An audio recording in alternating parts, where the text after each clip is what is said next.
What is economics?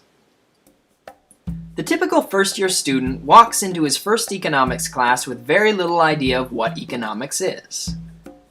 He might have heard something like, economics is the study of money, or economics is another word for accounting, or economics is hard, don't take that class.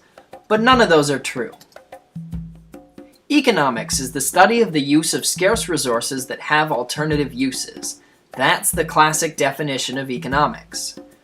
Basically, there are people, and people need resources to fulfill their desires. These resources cannot be infinite, but the desires can be, so people need to make choices about how to use their scarce resources. Economists study these choices.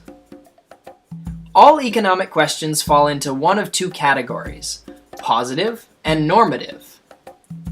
Positive economics describes what is, and normative economics argues for what ought to be.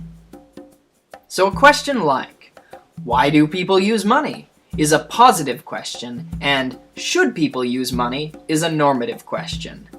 A general rule of thumb is that if your economic model has no value judgments, it's positive economics.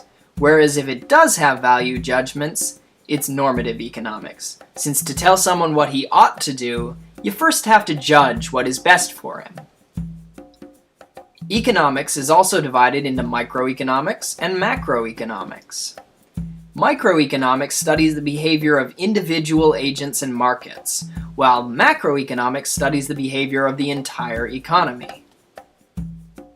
Economists also have their own branch of statistics called econometrics that specialize to analyzing economic data. Since economic data usually comes from the real world and not from controlled experiments, econometrics faces mathematical challenges that other fields might not. The tools economists have developed to study human behavior have broad uses outside of what we would traditionally consider economics. Economists study not only markets, but things like crime, war, the family, religion, culture, politics, law, and even genetics. That's why it's not unusual to see papers by psychologists, sociologists, criminologists, political scientists, anthropologists, biologists, neuroscientists, or legal scholars being co-authored by economists.